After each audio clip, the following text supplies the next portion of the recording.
नमस्कार, सत श्री अकाल, आदाब। मैं हूं अन्नू कपूर और मैं आप सभी ख़वातीनो हज़रात का, महानुभावों का, भाइयों बहनों का खैर मकदम करता हूं, इस्तकबाल करता हूं आपके इस शो में जिसका नाम है सुहाना सफ़र विद अन्नू कपूर, सिर्फ 92.7 बिग एफएम पर। पहला किस्सा, राजकुमार ने क्यों कर दिया इनकार फिल्म जंजीर में काम करने से।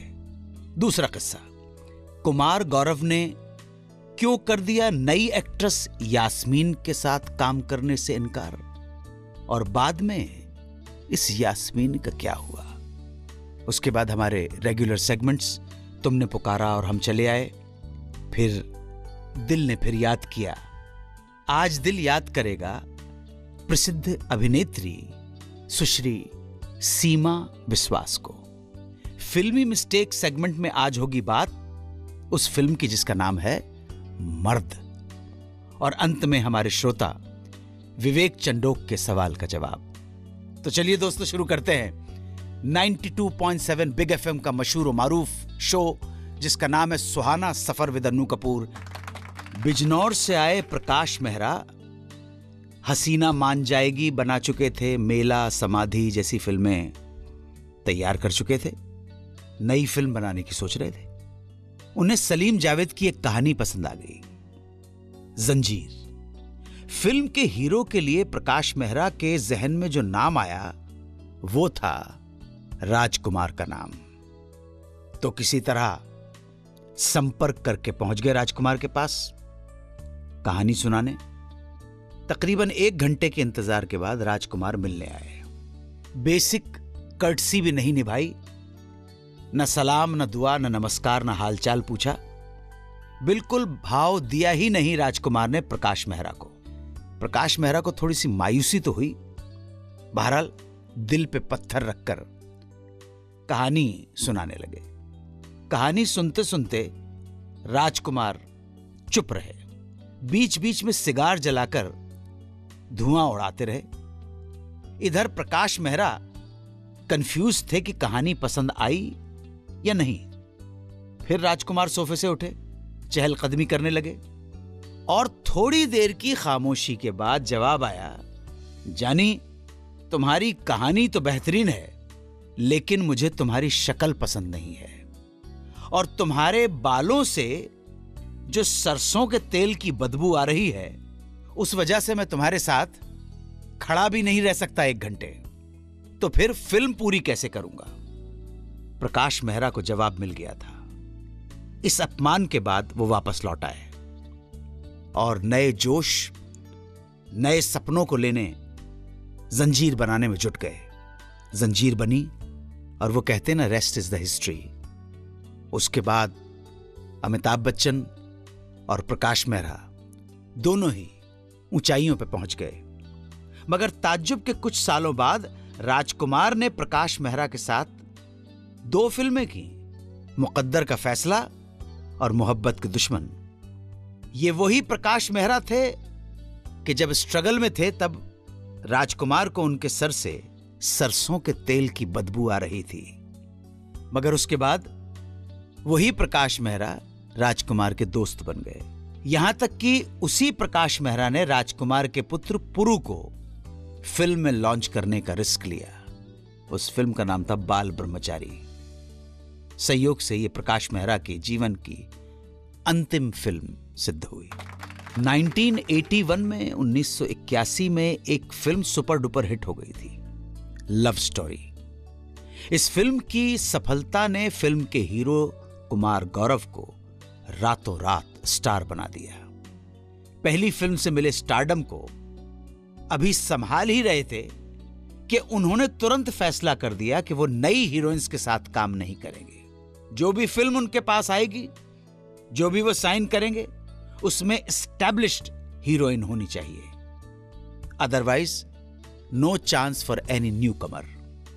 इसी बीच फिल्म प्रोड्यूसर दिनेश बंसल ने अपनी एक फिल्म शुरू की, शीरी फरहाद, और साइन किया एक नई लड़की यास्मीन को, और पहुंचे फिर कुमार गौरव के पास। कुमार गौरव ने फिल्म में काम करने से इनकार कर दिया। वजह थी नई हीरोइन। दिनेश बंसल ने कुमार गौरव को समझाने की कोशिश की, लेकिन कुमार गौरव अपने फैसले पर अडिग रहे। यह फिल्म बनी नहीं, बंद हो गई। यास्मीन वापस शायद अपने गांव चली गई होगी। कुमार गौरव के इस तरह के इनकार करने से यास्मीन को दुख भी बहुत हुआ था। वक्त बीतता है, वक्त बड़े बड़े जख्मों को भर देता है। इस तरह 4 साल बीत गए। इसी बीच में यास्मीन को खबर लगी कि राज कपूर एक फिल्म बना रहे हैं, जिसके लिए उन्हें एक गोरी चिट्टी लड़की की जरूरत है। बस इस भनक के होते ही यास्मीन वापस बंबई आ गई। ऑडिशन दिया और ये क्या, राज कपूर ने यास्मीन को सेलेक्ट कर लिया, नाम भी बदल दिया, फिल्म बनाई, फिल्म भी सुपरहिट हो गई। फिल्म का नाम था राम तेरी गंगा मैली और यास्मीन का बदला हुआ नाम था मंदाकिनी। हेलो, नमस्कार, अन्नू कपूर बोल रहा हूँ। कौन सा बोल रहे हैं? नमस्कार जी, मैं अमित बात कर रहा हूँ चंडीगढ़ से। अरे जी, वाह वाह, क्या बात है, आपसे बात करना। Thank you so much. आप पूरा नाम बताइए अमित जी। अमित सोनी बोल रहा हूँ। अमित सोनी साहब, चंडीगढ़। कौन से सेक्टर में रहते हैं सर? सर मैं 38 में रहता हूँ। 38 सेक्टर में। और कहाँ काम कर रहे हैं? घर में कौन कौन है, जरा बताइए। फैमिली है, वाइफ है, मदर फादर रिटायर्ड हैं गवर्नमेंट जॉब से। अच्छा। और वाइफ है, एक छोटी बेटी है। अरे वाह वाह वाह वाह। और सर्विस में है कि बिजनेस है अपना? मैं वर्किंग प्रोफेशनल हूँ, मार्केटिंग वर्किंग प्रोफेशनल। जी जी।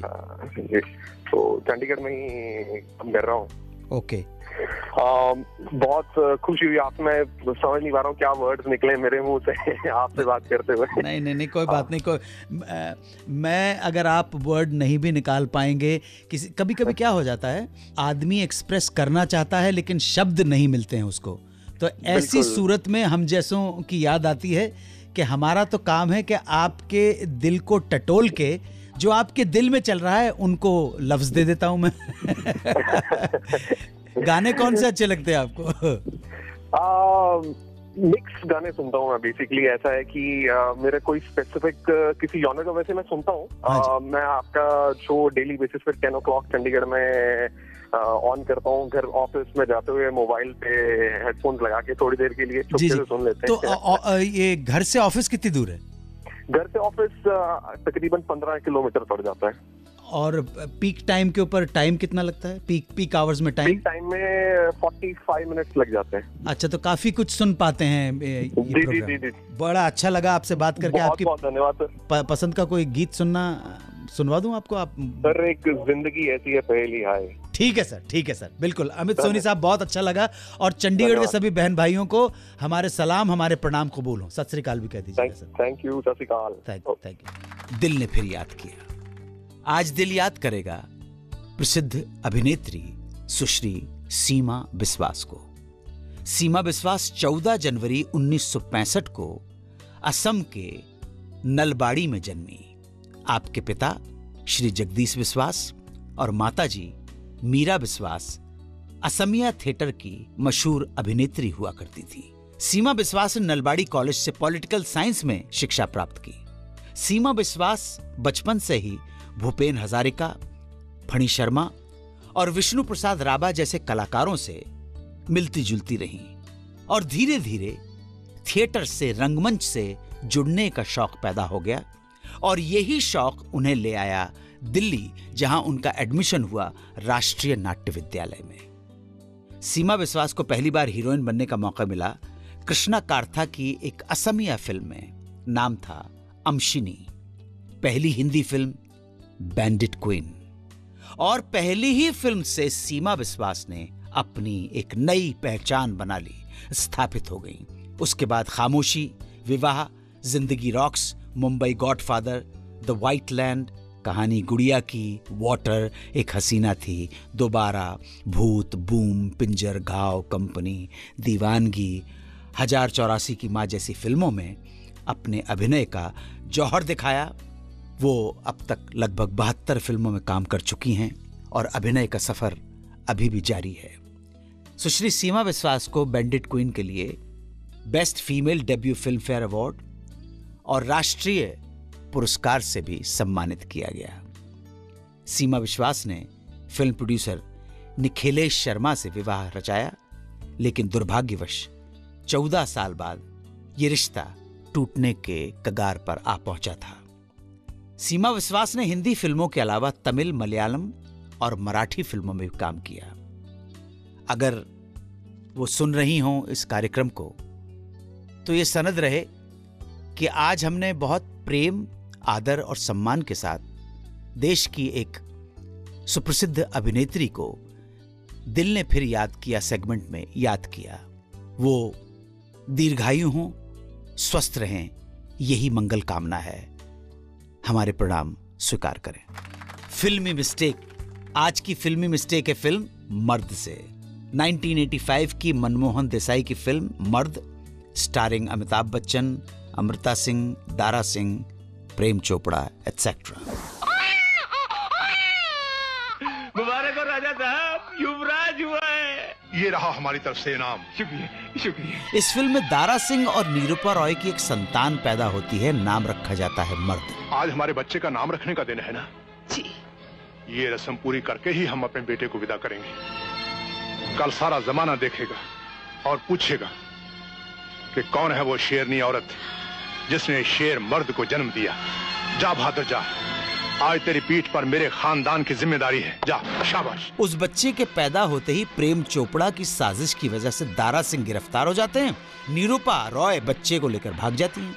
उनके साथ उनका घोड़ा बहादुर भी होता है, लेकिन दुर्भाग्य से निरूपा रॉय को बेटा अनाथ आश्रम में छोड़ना पड़ जाता है, मगर वहां भी दुश्मन पहुंच जाते हैं।